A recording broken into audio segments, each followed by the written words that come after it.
If you were to step off a helicopter into the interior of the Papua province in Indonesia, into the territory of the Korowai people, the first thing that would hit you is not the heat, but the smell. It is the heavy, sweet, cloying scent of organic matter decomposing at an accelerated rate.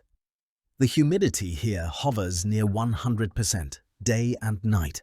The air feels less like a gas and more like a warm fluid filling your lungs. But as your boots sink into the mud, which is essentially a floating mat of rotting vegetation over a swamp, you would notice something terrifying. You are being hunted. You cannot see the predator, but you can hear it. It is a low-frequency hum, a vibration in the air created by millions of beating wings. The Anopheles mosquito. In this part of the world, a bite is not an annoyance. It is a roll of the dice with cerebral malaria, a fever that boils the brain and shuts down the organs. And when the sun goes down, the jungle floor transforms into a biological war zone. Snakes move through the muck, flash floods can rise meters in an hour, and in the cultural memory of the locals, something far worse stalks the shadows. The laleo, the demonic spirits or sorcerers of rival clans who come to steal heads and eat souls. Yet, if you look up, way up, past the canopy, past the point where a sane person would climb, you will see smoke rising against the clouds. Suspended in the sky, 35, sometimes 50 meters above the earth, is a house. It is not a temporary nest. It is a fully functioning family home with a fireplace, separate rooms and livestock, balancing on the tip of a tree that looks far too thin to hold it. This creates an immediate paradox that boggles the modern engineering mind. How does a Stone Age culture, with no nails, no bolts, no cranes, and no mathematics, build a skyscraper in a swamp? To survive the green hell below, they had to do something that defies modern logic. They had to leave the earth entirely and become creatures of the sky. To understand the architectural mastery of the treehouse, you must first understand the ferocity of the enemy. The Korowai live in a basin that is essentially a giant drain for the central mountain ranges of Papua. When it rains here, the water doesn't just fall, it accumulates. The forest floor is a shifting, treacherous landscape of mud and water. A ground-level house here would rot within months. The dampness would seep into the bones, bringing respiratory infections and fungal diseases. But the true enemy is the mosquito. The sheer density of insects at ground level in the Papuan rainforest is suffocating. Sleeping on the ground is a torture test, but the Korowai discovered a crucial piece of atmospheric data: the mosquito ceiling. Most mosquitoes are poor flyers. They struggle against wind and gravity. At ground level, they are a thick cloud. At 10 meters, they are annoying. But at 30 meters, roughly the height of a 10-story building, the air is virtually clear. Then there is the human element. For centuries, headhunting was a reality of life in these tribes. A house on the ground is an easy target. A house in the sky is a fortress. To attack a Korowai treehouse, an enemy must climb a single notched pole, exposed and vulnerable, while the inhabitants above can rain down arrows or simply kick the ladder away. However, modern solutions would fail spectacularly here. You couldn't build a concrete foundation. It would sink into the silt. You couldn't use steel cables. The humidity would rust them in a year. You couldn't use rigid lumber. The high winds that whip over the canopy would snap a rigid structure in half. The Korowai needed a material that was alive, something that could bend without breaking, something that could breathe. They needed to engineer a structure that worked with the violently changing physics of the rainforest, not against it. Imagine the first struggle of the ancestors. Before they mastered the high houses, life would have been short and brutal. You can imagine a family huddled in a low shelter, the roof leaking, the mud floor oozing up around their sleeping mats. The sound of the jungle at night is deafening, a cacophony of frogs, cicadas, and screeching birds. Every rustle in the bush triggers a spike of adrenaline. Is it a wild boar? Or is it a kakua, a witch man come to kill? The sensory experience of the ground level is one of constant dampness. Clothes never dry. Skin softens and tears. The smoke from the fire lingers at head height, stinging the eyes because the heavy, humid air presses it down. They were living in a pressure cooker of disease and fear. They watched the birds. They saw the hornbills and the birds of paradise nesting high in the canopy, dry and safe. They realized that the safety they craved existed only in the vertical plane. They likely started small, platforms a few meters up. But a few meters isn't enough to escape the mosquitoes or the spirits. They had to go higher. But as they climbed, they encountered the law of gravity. The higher you build, the more leverage the wind has. A tree that sways a few inches at the base might sway 2 meters at the crown. How do you build a stable floor on a pendulum? The turning point, the engineering epiphany, came from understanding the properties of the banyan tree and the ironwood. The Korowai realized that they couldn't just nail a house to the side of a tree. They had to integrate the house into the tree's anatomy. They discovered that the banyan tree, with its aerial roots and lattice-like structure, offered a natural scaffold.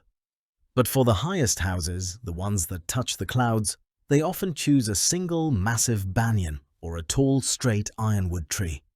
The aha moment was the invention of the tension compression bracket. Instead of trying to drill into the tree, which would weaken it and introduce rot, they created a friction-based support system. They used the sheer weight of the timber to lock the structure against the trunk. But the real miracle material is rattan. Rattan is a climbing palm that grows in the jungle. When fresh, it is flexible and green. But as it dries, it undergoes a physical change. It shrinks and hardens. The Korowai learned to lash joints while the rattan was wet. They would wrap the intersection of the floor beams and the tree trunk with hundreds of meters of rattan fiber. As the sun baked the house, the rattan would constrict. It would bite into the wood like a python strangling its prey. This created a joint that was stronger than any nail. A nail creates a stress concentration point. Rattan distributes the load across the entire surface area of the joint. But discovering the material was the easy part. The construction process itself is a death-defying act that would freeze the blood of a modern safety inspector. The construction of a rumah tinggi, high house, is a tactile, visceral process. It begins with the selection of the host tree. The master builder, usually the head of the clan, selects a tree that is living. This is crucial. A dead tree has no root strength. A living tree grips the earth. Once selected, the first step is terrifying. They often behead the tree. They climb 30 meters up and chop off the crown of the tree with stone adzes or machetes in modern times. Why? To reduce wind drag. If they left the canopy, the wind catching the leaves would generate too much torque and snap the trunk. By removing the top, they turn the tree into a living, rigid pillar. Then comes the scaffolding. They don't use ladders. They build a secondary lattice of poles around the main trunk, tied with rattan. The sensation of building this is vertigo-inducing. The builders are standing on saplings no thicker than a wrist, suspended over a lethal drop. They haul heavy ironwood poles, dense, rot-resistant timber, up by hand. They lay the floor beams first. These are arranged like the spokes of a wheel radiating from the central trunk. To support the outer edges of the floor, they send long support poles down from the house to the trunk at a lower point, creating a diagonal brace. This transfers the weight of the outer rooms back into the main trunk. It is pure triangulation, the strongest geometric shape applied intuitively. The floor is made of sago palm bark. It's tough, flexible, and surprisingly fire-resistant. The walls are woven from palm leaves. Every single piece of material is carried up on the backs of men, balancing on a slippery pole, sweating in the humidity while the wind begins to pick up. But then, the crisis hits. The house is half built. The roof is not yet on. And the afternoon heat breaks into a violent tropical storm. In Papua, storms don't roll in. they explode. The temperature drops 10 degrees in minutes. The wind shear hits the canopy. At 35 meters up, the sway is terrifying. The unfinished structure groans. The builder, clinging to the frame, feels the tree bending beneath him. This is the moment where rigid engineering fails. If this house were built with rigid steel bolts, the sheer force would snap them. If the wood were kiln-dried and stiff, it would splinter. But the craziest thing is, the stronger the wind blew, the safer the design proved to be. Because the entire structure is lashed with rattan, the house is flexible. It acts like a giant basket. When the tree sways left, the house warps slightly to the left. The rattan lashings stretch and compress, absorbing the kinetic energy of the wind and converting it into heat friction within the fibers. The house is a shock absorber. It dances with the storm rather than fighting it. The builder holds on, trusting not in the stillness of the stone, but in the resilience of the vine. As the storm passes, they move to the refinement phase, the second layer of engineering genius. The roof. They thatch the roof with sago leaves, but they layer them steeply. The aerodynamics are critical.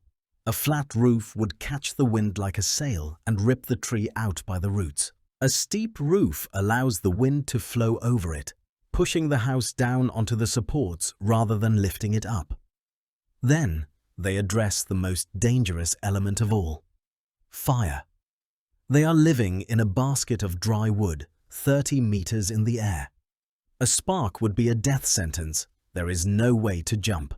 Yet, they need fire to cook and to keep warm at night. It gets cold at that altitude. The solution is the clay hearth. They haul wet river clay up the ladder. They construct a wooden frame in the center of the floor, but they line it with layers of banana leaves and then pack it with a thick bed of wet clay. They let this dry. The clay acts as a thermal break. It absorbs the heat of the fire and dissipates it slowly, preventing the wooden floor underneath from ever reaching its flashpoint. But the clay does something else. It adds weight. This central mass helps stabilize the treehouse, lowering the center of gravity and reducing the sway. Finally, the defense system. The entry ladder is a single long pole with notches cut into it. It shakes as you climb. It is designed to be difficult. At the top, there is a trapdoor. At night or during times of war, this pole can be pulled up or simply released to fall to the ground. The house becomes a floating island, completely inaccessible. The test of survival comes at nightfall. The sun drops below the horizon and the jungle floor disappears into blackness. The temperature creates a mist that rises from the swamp. Down below, the mosquito cloud thickens. The noise of the insects is a physical pressure. But up in the Rumah Tinggi, the contrast is shocking. The air is cool and crisp. There is a breeze. The silence is profound, broken only by the wind in the leaves and the crackle of the fire. The family gathers around the clay hearth. They are safe. The Laleo, the walking dead spirits, are believed to be unable to climb. They are stuck in this mud below. The rival headhunters, if they are out there, cannot approach without shaking the tree, alerting the dogs kept in the house. The Korowai look down from their doorways, and they see the jungle not as a prison, but as a carpet of green stretching to the horizon. They have engineered a separation between themselves and the biological tyranny of the rainforest floor. The result of this adaptation is survival. Anthropological data suggests that tribes living in these high houses have significantly lower rates of malaria infection compared to those who have been moved into government settlements on the ground. The airflow keeps the house dry, preventing the fungal rot that plagues ground dwellers. The load capacity is staggering. A typical treehouse can hold a family of 12, plus pigs, dogs, and food supplies, easily over a ton of weight, supported by nothing but friction, tension, and a single tree trunk. The lifespan of these houses is roughly 5 years, after which the rattan begins to weaken and the tribe builds a new one. This cycle of destruction and renewal ensures that the engineering knowledge is passed down, practiced, and perfected by every generation. They don't build for eternity. They build for the now, in harmony with the rot cycle of the forest. The Korowai treehouse is more than a shelter. It is a declaration of independence from the food chain. It reminds us that human beings are not the strongest animals, nor the fastest, nor the most venomous. We are the architects. When faced with an environment that wanted to dissolve them, drown them, and infect them, the Korowai didn't flee. They didn't try to pave the swamp. They looked at the trees and saw a ladder to the stars. We often think of advanced architecture as steel and glass, controlled by thermostats. But true mastery is building a home that breathes, sways, and survives using only what grows within walking distance. It teaches us that nature is not something to be conquered, but something to be understood and leveraged. If you want to discover more forgotten ancient technologies that helped humanity survive, subscribe now and comment below. What type of ancient shelter should we explore next?